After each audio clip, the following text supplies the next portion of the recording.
All right, so I'm not going to. So there's already a couple of great comments on talking about the market, which we'll get to. But first, I want to get to this new article from the CDC. Now, Nico, in the pre-show show, it's a prep show, really. It's not a pre-show, but the show prep show that we had yesterday. And we were not prepped for yesterday's prep show, pre-show show. No, literally yesterday, I texted Dan at 2 and said, "Are you ready?" He was like, oh yeah. But sometimes that happens because we're busy real estate agents first, and we want to take care of our clients. For me, my other agents first, and so sometimes that happens. But in that show prep show, Nico brought up that there were 10 states that extended their eviction ban.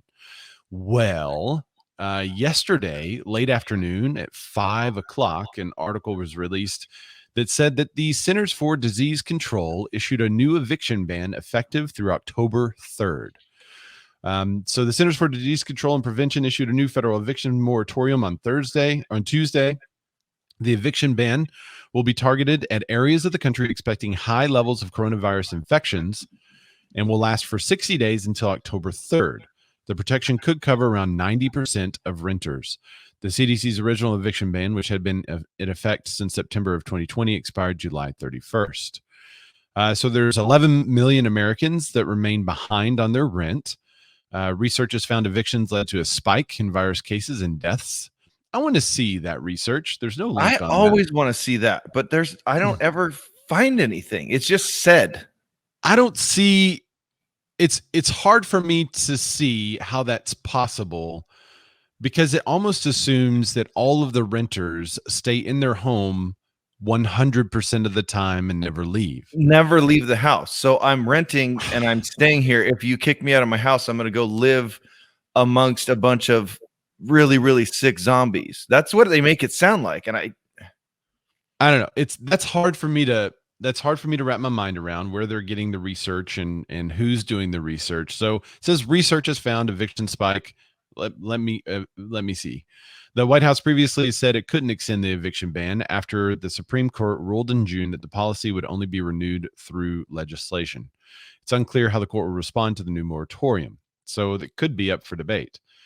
Right. It could at least buy states and cities more time to distribute the $45 billion in rental assistance that was already allocated by Congress, since only $3 billion of that money has reached households by the end of June.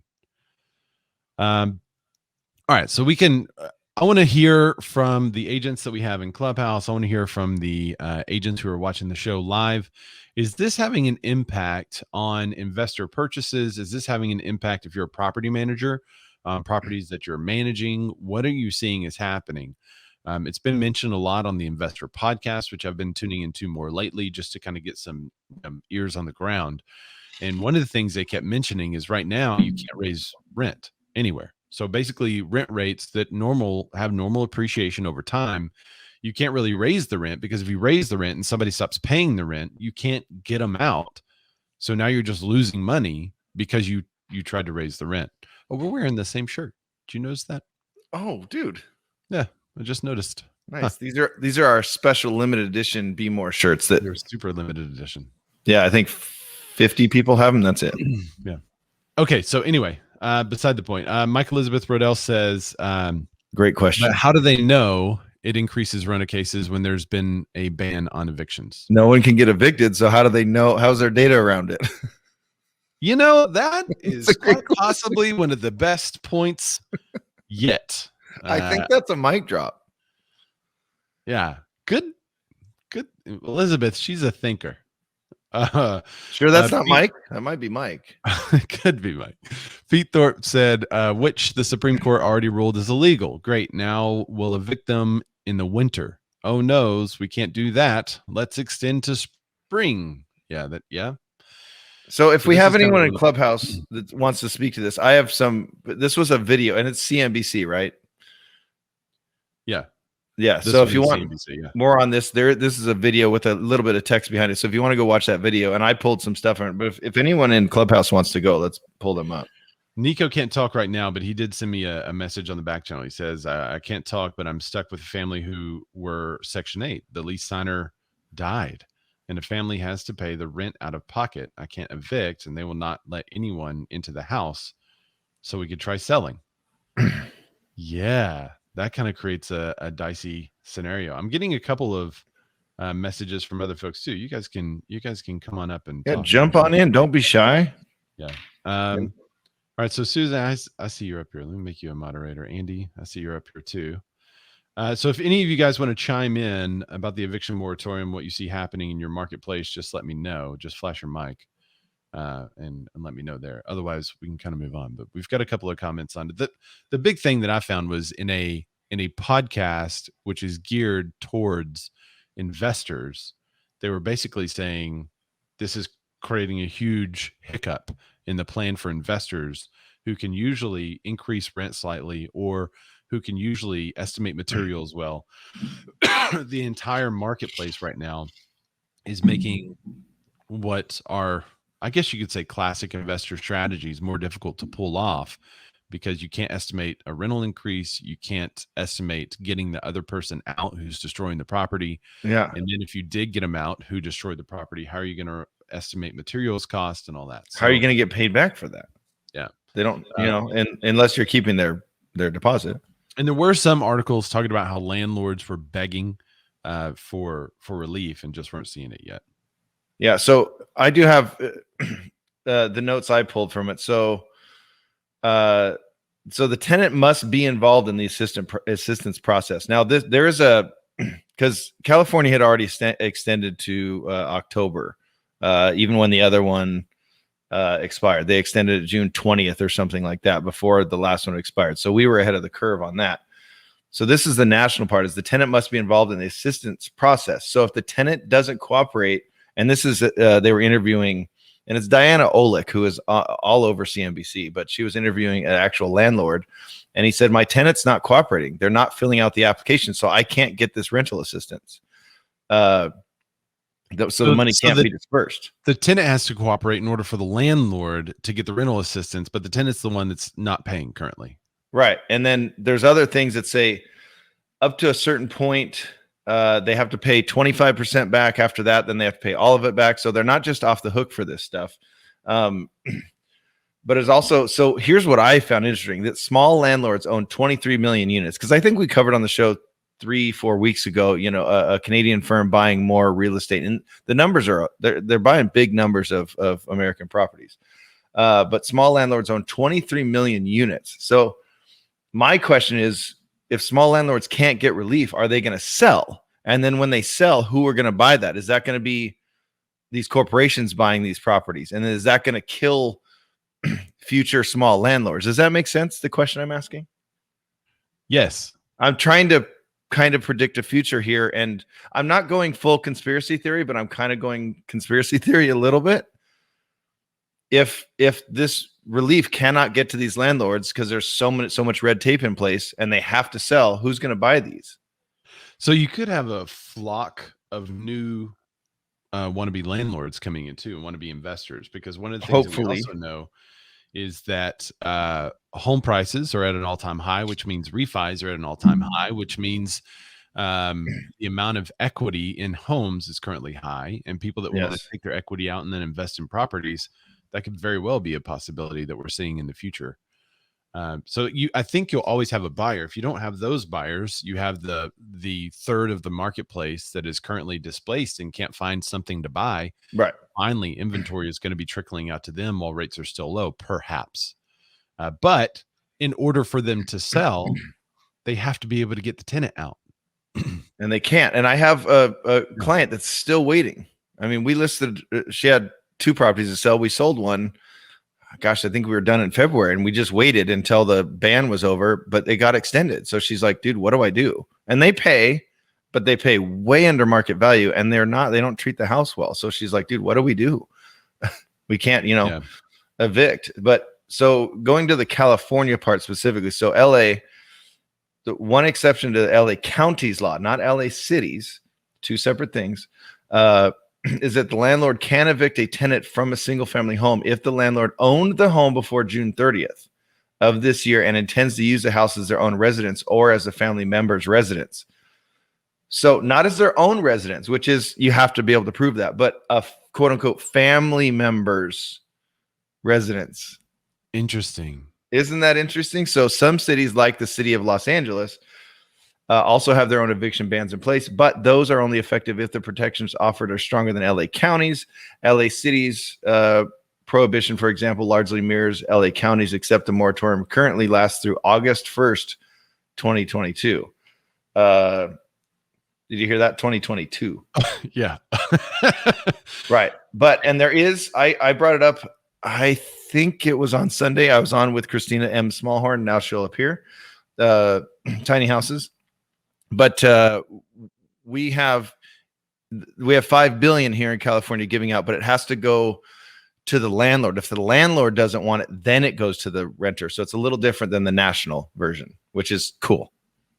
Let me get to a couple of the comments too. Man, I cannot clear my throat today. Pete Thorpe said the scariest thing is that there is a penalty tied in if and where someone evicted dies. There's jail time in which the landlord could have massive fines, but I wasn't aware that the CDC was a lawmaking body.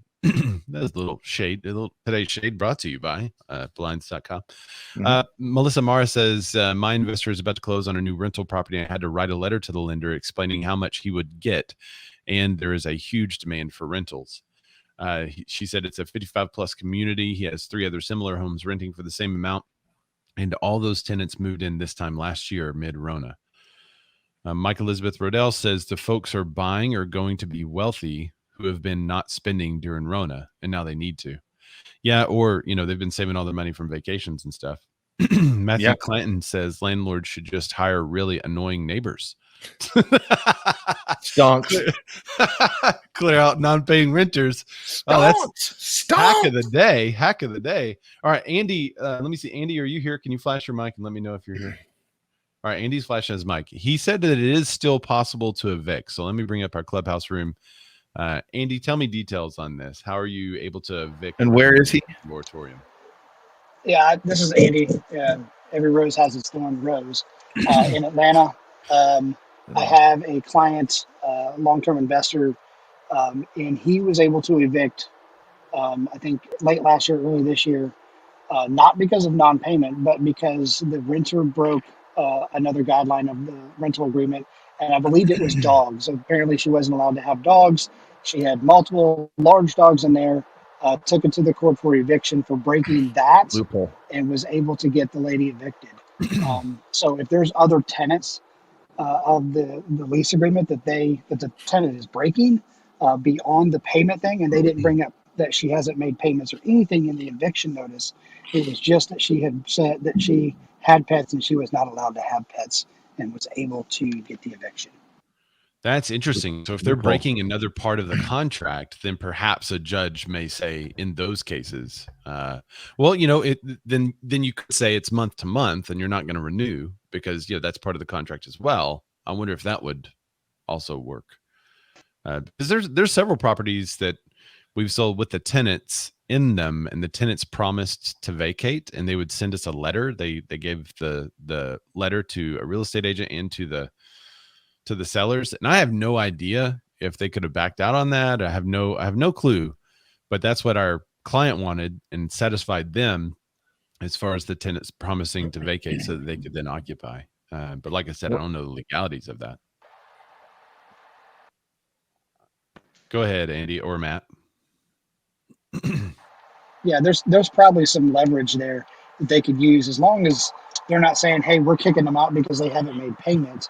We're kicking them out because they gave us a 30-day notice and it's been 45 days, or they have pets and they're not supposed to have them. Something, or even if they've got busted with drugs. I know sometimes they put in lease agreements that they're not supposed to have drugs on the premises. So if they were arrested for drugs, or they did an inspection and found drugs on the property, that's something that could possibly allow them to be evicted. Side note, that's Andy Rose's new, he just changed his avatar in Clubhouse. Yeah. To poison. Nice work, buddy. You like that? Yeah. Very nice. Very nice. Matt, were you going to say something? Matt LaMarche? Hey, yeah, good afternoon, guys. Ray, Matt, Dan. in no particular order. Sorry, Dan. Jesus So Christ, I man. actually have a landlord relationship right now. I am the landlord, and I have a tenant that we're going through this with. We're going through with this right now. That um, it was actually non-payment was the reason that we justified. And upon further digging, as well as the advice of legal counsel, we were told that according to the CDC guidelines on this moratorium, they actually did have to prove some sort of hardship, which ours never did. And of course, they wouldn't have filed that with us. They would have filed that with, I assume, something. I have no idea how that part works. But um, we are currently working through that to get them out, actually. And is exactly right. Like any failure in the contract at all, we're really, really good being real estate professionals, that is, that are also landlords, and protecting ourselves as much as possible. So, two or three things you can do that would be obviously late fees. Like I make mine super, super crazy so that it's really, really painful that they're a day late, because that behavior, typically sets a standard. But then anything and everything else in that contract that you can, like Andy said, the pets, drugs, any illegal behavior, we also require them to not just provide their driver's license and pictures of their photo IDs, but also any cars that they're going to have there. And if they go during a 2-year period and purchase a new car, they have to provide VIN numbers and tag numbers and all that type of stuff. Just so if I do my drive-by, I can confirm who is actually living there and who's not. So just a couple tips. Yeah, and you can do a thing, how many people can live there, and you can have all that stuff in your contracts. That's interesting. Well, thanks for the information, guys. That's super helpful. Stonks. Stonks. Maggie, you came up during that discussion. Did you have something to add to that in particular, or do you just are you up here for a later article? I was going to spin off. It's not about the moratorium, but you guys kind of started touching on the potential for the future inventory from the landlords divesting, and I just wanted to get your take on those of you in California. I haven't looked at everybody's bio, but those of you in California on the Prop 19, the potential for Prop 19 to open up a little inventory with regard to the passing away of people who are sort of hoarding a lot of rental property, and their heirs in the past have been able to just take that over, and the property taxes are zero. So why wouldn't I just keep on holding on to those? But now with the property taxes potentially going up to market, or people having to move in, then I don't know. What do you think? Dan, can you wax poetic on this? Because I know everybody and their aunt are leaving California in droves right now, which you've been talking about. Isn't that right, Dan? It's a mass exodus is what it is. I'm actually looking up stuff on it, but sorry. That's his computer talk. Yeah, that's me doing computery talk things. I don't know. I mean, there's not a mass exodus from California. Again, I'm going to say it for the 1,000th time. I wish there was, because I want less traffic here. There's too many people in California. So please, by all means, let me sell your house, and you can move to any of the hotter states: Arizona, Texas, Idaho, any of those. Yeah, I'm not talking about a mass exodus. I'm talking about people. I know. Leaving in a box. Yeah, it's our running joke on the show, because every article that has to deal with California real estate is talking about the mass exodus, and Dan's just not experiencing that. So not at all. But more and more. But to be serious about your point, is more and more what I hear is that exactly what she said. I'll leave this house, or what I actually hear a lot is they're going to bury me in the backyard. Then I'm going to give this house to my kids. Right. Interesting. Well, thanks for bringing that topic up, Maggie. We'll have to look into that more, because I haven't actually seen any news on the Prop 19. So we'll look it up and definitely cover it more next week, maybe. Is it supposed to be nice? I'll be here. Is it supposed to be passed soon, or is this kind of down the road? No, Prop 19 passed last November. And we had a lot of people scrambling with, oh my gosh, what do I do? How do I redo my deed so that my kids can inherit? And should I grant my property to my kids right now so they can keep the tax base when I pass away, and this and that and the other? So there was quite a bit of frantic deed examination and lots of visits to attorneys and estate planner people. And to be honest, even with my own properties, I'm not necessarily an older investment property owner, but I am looking to the future. I have a 13-year-old, and that was all part of my plan for my legacy. But I was looking at it like all my landlords. But there have been some moves in the state legislature about postponing and retroacting and all of this stuff. And so I haven't necessarily kept my finger right on it. But when you guys it seemed like you were transitioning to a discussion about the potential for uh, inventory coming onto the scene. Thank God. I mean, I'm starving for inventory like you. I do have clients moving out of state for sure.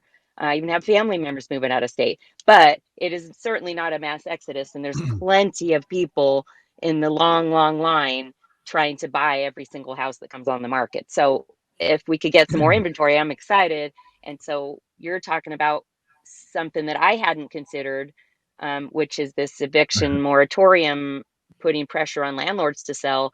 And then what I have had in the back of my mind is the Prop 19 putting pressure on heirs to sell. Yeah, so you heard it here first. Even real estate agent Maggie's family's leaving California. That's just how the news articles are going to twist it. When news breaks, we fix it. But yeah, so one thing I didn't think about is the child has to live there. So what if you have 5 kids? Who do you pick to live there? I guess you're going to learn who the favorite kid is. So that's one of the interesting things about the eviction moratorium and also Prop 19. And now that you said that, I think we did cover that back in November. I was thinking it was something new, but I remember talking about it, and actually remember Dusty talking about family farms and things that were happening there. So I think we did talk about it back then, but the inventory could come from a multitude of ways. One is the people that are in forbearance that can't catch up, but they have equity in their home. They're not going to be foreclosed on. They're just going to list their property and then take the equity and take it somewhere else. The question is, where are they going to go? And if the eviction moratorium has a lot of accidental landlords that have been keeping good property for a long time, they never really intended to, but they couldn't sell it back when they tried, so they moved. Now they are holding this property. Now the tenant's not paying. The air conditioner is starting to go out. Like, these things are piling up and they're not getting money from it. So even maybe when there is a time where they could evict, maybe they won't. Maybe they'll just sell it, or maybe they'll evict and then sell it. And I could see that adding some inventory to the market, but I don't think it'll be enough to satisfy demand. And one of the reasons is because rates are still low.